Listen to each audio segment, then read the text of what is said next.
Hi guys, it's Crystal. Welcome back to my channel. Today we're going to be doing the airplane that they have in the projects on Cricut Design Space because I just got in the new knife blade. I've already calibrated it, so now we're ready to go. So what we're going to be doing is when you normally come to the mat, they just had it on a 12 by 12 and they had it all like just covering the whole 12 by 12. What I did was I changed that to a 12 by 24 and then I moved my pieces on the mat by clicking this and I was able to kind of just move them around. So what I've done is I've already have these where I want them to be. So what I did was I just changed it right here to 12 by 24 and then I just scrolled all the way down just putting these, because my wood is 6 by 36 and I left it, I did not cut the length, so it's hanging off my 12 by 24 mat. So what I did was I put my wood right here on the mat starting at the 2 inches. I started it right here. You'll see it here in just a minute. So I worked between that 6 inches right here. So what I did was just went all the way down on the 12 by 24 mat and just evened those out because that is the biggest piece of wood that I could find. I could not find any 12 by 12 at Hobby Lobby and I wanted to find something that you could get locally. So I've already got it ready to go. So what I'm going to do now is this project is $2.99. I'm going to go ahead and go through the process of purchasing this. Now that I have gone through purchasing it, so now it says continue. So we're going to go ahead and hit continue. And my wood is the 3 by 32 second. And I'm using this because this is what I have on hand. So you would actually want the stuff that I believe is the 1 by 16 is what my husband said if you were really going to fly this airplane. So this one's going to be for low. So what I'm going to do is I'm going to go to browse all material. I'm going to go ahead and come to the wood. Let's see. Right. Because I want to show you what all the wood is. Right here. So all the wood right here. So you've got balsa 1/16, balsa 332, basswood 1/16, basswood 132, and then birch permanent adhesive. So what I'm going to choose is the balsa 332. So I'm going to hit done. All right, so the next step is to get it loaded in the machine. Okay, so this is what mine looks like right here on the 12 by 24. So I just have it just like this. I just scooted it over 2 inches, put the tape on. I left it just kind of hanging off the edge here, so hopefully you guys can see that. Okay, so hopefully it's not too shaky. So what I'm going to do is I'm going to go ahead and get this loaded, and then I'll set my camera up so you guys can see it go.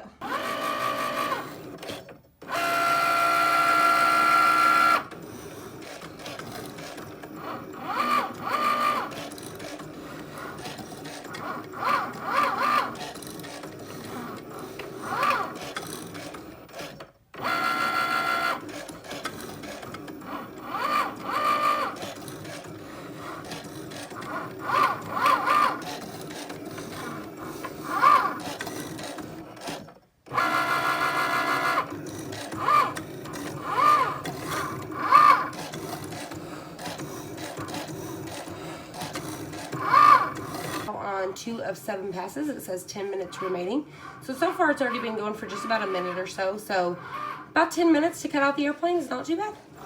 Right now we are currently on the 5th pass. I've kind of had to turn my machine a little bit because how long the mat is. I have things that is kind of trying to bump and you gotta have space on the table. So just kind of keep that in mind when you're working with something this big with a 12 by 24, which you must already know if you've worked with 12 by 24. But this is not going to like where you can normally hit like a wall and go up or anything like that because this is wood. So definitely make sure you have that space before you get started so you don't destroy your project. But like I said, we're going, I think on the 6th pass now. So it's not bad. Like I said, 10 minutes total for this whole project. So I don't think that's bad at all. Okay, so it has done. And like I said it took 10 minutes. It was super, super fast. And this is with the 3 by 32. So this is the thickest balsa that it cuts. And like I said, it took about 10 minutes total. Super, super fast. I actually feel like it was faster than that. Now to do the testing, I can see that this is already popped, so I know that it's good. So I'm going to go ahead and unload that now. And let's go ahead and take it over there and let's make it. Okay, so now that we've got it all cut out, I've got my little spatula tool here and I've got my little poker tool here just in case I need that help to kind of get them off.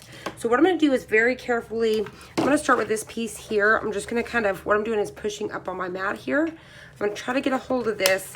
I'm just really nervous about breaking the wood, so I'm just going to try to very carefully get this to release because balsa wood is very fragile. So if you don't already know that, it is very, and it would stink to cut this out and then break it. So fingers crossed. So I'm just kind of pushing up here a little bit. Nice and slow. Just trying to get a grip of it.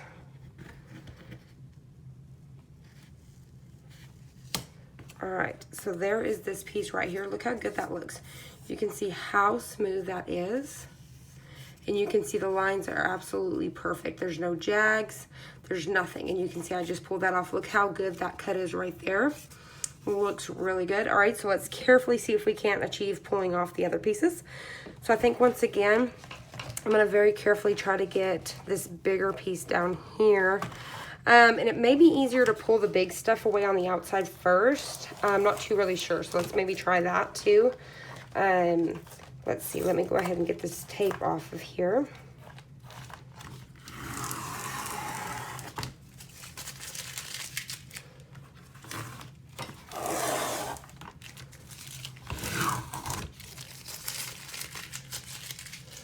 All right, so I'm gonna set this little guy out of my way because I don't want to break it. Okay, so what I'm gonna do is I'm gonna kind of see if I can't pull this wood off. What I'm gonna do is I'm gonna use my spatula here to kind of get up underneath this wood and kind of get it to start lifting. The only thing about this mat is just so sticky that this wood just really wants to stick to it. So nice and slowly, I'm gonna try to start working this wood off here.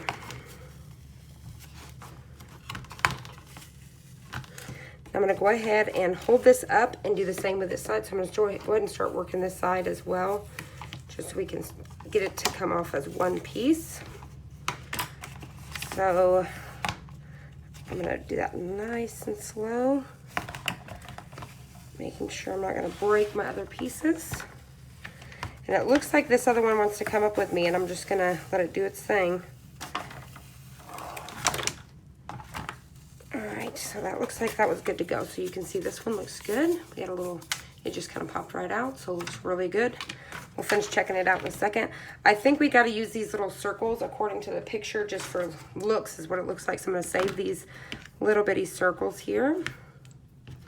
So I've got those. I'm going to set those aside. All right, so once again, I'm going to take my little spatula and try to get worked up underneath just enough to where I can get a hold of it.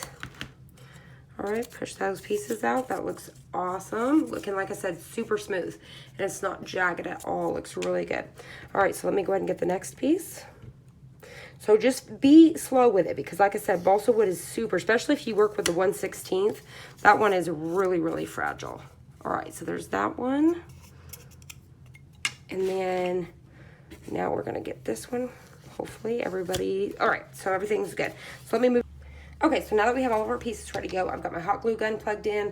I've got some stain that I already just had on hand. You could also use your pickling wash that I've showed you guys before. That would be a great thing to use as well. Dyes, anything like that. So you've got this main piece right here. And like I said, it looks really good. You can see that. I'm going to bring that in really close so you guys can see those cut lines to see how good and how thick that is. All right. So then you have this long piece here. You can see how well it cut out those circles, just like that. All right, and then you've got this little piece right here. You can see how good that did. And then you've also got two of these pieces like this. So what these pieces are gonna do right here, and they should both be identical, I believe. Yes, they are. So if you look at the picture, these are gonna go right here. So if you wanted to add vinyl and add a little name like they have on theirs, but what we're gonna do is we're gonna stain these pieces right here. So this piece right here is gonna get stained, these pieces, and this one, and then it also stained the pieces that went on the nose. So I'm gonna go ahead and do those right now. So let's go ahead and set this guy out of our way. So all of these pieces right here are gonna get stained. So what we're gonna do, this is how I'm gonna do it. You could use a paper towel, a foam brush, whatever you wanna use, but I'm just gonna use a paper towel. I'm gonna shake this up really good. And I've got a piece of scrap paper under it so that way I don't make a mess on my surface. So just got a little bit on a paper towel like this. And then I'm just gonna kind of really good and rub that in there really good like this. So I'm gonna go ahead and do all of these pieces and we will be right back. Okay, so now that I've got all my pieces stained, we're ready to go. So I'm not too sure if you go to make this airplane, it says that it takes 3+ hours, and I'm really not too sure why, because it tells you to use balsa wood.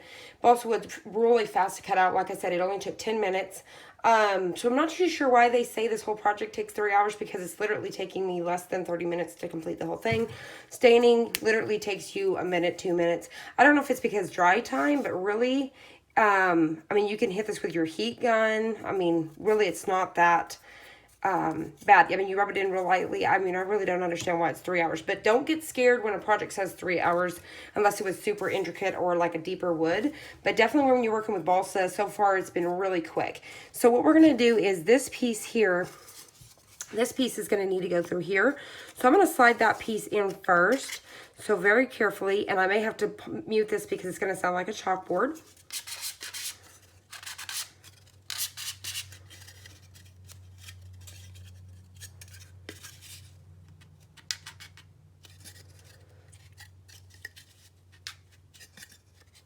Okay, so once I feel like that's even, just like that, and I should watch my fingers because I'm getting this on here, but I could come back and lightly sand that later.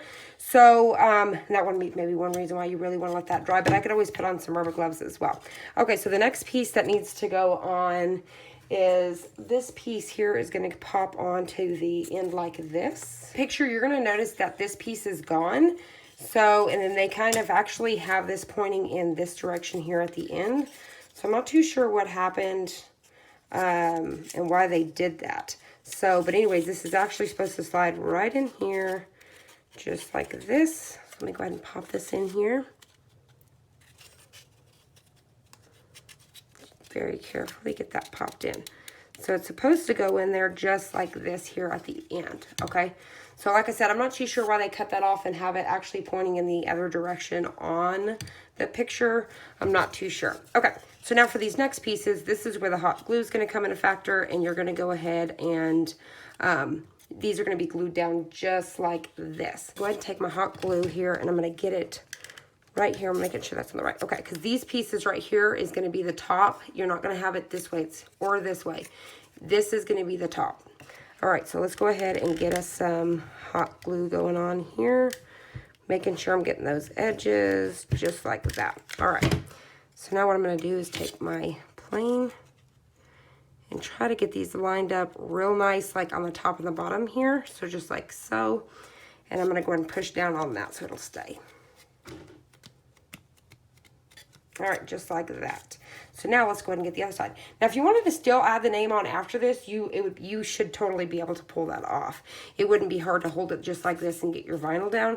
You could take a paint marker or whatever and add stuff to this as well. But this will be a great project for your kids in the summer. And this is not limited to little boys. I'm sure little girls will love this as well. Because I've had a lot of fun. My husband's always been into airplanes and drones and helicopters and all this stuff, so this is definitely going to be a cool project in our house. Okay, so I'm going to go ahead and get this one on here as well, doing the same thing, just making sure I'm lining these up now, making sure they're even here. And once I've got that down, I'll just go ahead and push it down and wipe off any excess glue, just like that, so you can see how good that looks. Super cute. So now all we need to do is add the pieces on the nose, and then it showed that they added these two pieces of circles like so. So it's just kind of preference to you whether you want to add those or not. I'm going to add the nose pieces really quick and then see if I want to add on those pieces. So let's go ahead and add on the nose, and it looks like they added it right about here. And I'm just going to get a little dot of glue right here in the center of the nose. I think it'd be easier than trying to flip it upside down with glue on it. And I'm going to push down on it just like so, because I think these are, I mean, they're just basically decorative. They have nothing to do with the way it'll fly. All right, so let me go ahead and add one on this side. Just like this. Make sure they're even, just kind of looking at them like this. All right, push those in. All right, so now the decision is, so you can see how cute that's looking. The decision is, you know, to add these pieces or not, and they didn't stain these ones. They just kind of went right here. So I'm going to go ahead and do that now. So what I'm going to do is just kind of get these about where I want them. And what I'll do is the same thing. I'm just going to add a little dot of glue here. And then pop it right down like that. All right, I still need to take a piece of that off like that, those little extra flyaways of the wood. All right, and then I'm going to go ahead and pop this one down as well, just like that. So that looks super good. So I'm pretty pumped with the way that this came out. It looks just like that. Let me go ahead and move my scrap paper here. What I can do with any little fingerprints, I can come back with just a paper towel and really rub those in. Or you could take a little sander and kind of get anything off if you ended up touching it. Now, if you would have taken your heat gun, I would recommend doing that. It would have really helped. Or taking a clean paper towel like this and re-wiped over this to kind of get off any remainings like this. You wouldn't be having all the little finger smudges. But I'm not worried about it because I basically just wanted to show you guys how it was done. I wanted to play with a new knife blade, see how it worked out, check out one of their projects, and I just absolutely adore it. I think it looks really cool. I think it's going to be a fun project for the kids, and I definitely think the knife blade is going to be a game changer. So I've got several other plans coming up, so just stay tuned. Thank you guys so much for watching, and if you found this helpful, please hit the like button down below and subscribe, and I'll see you on the next one.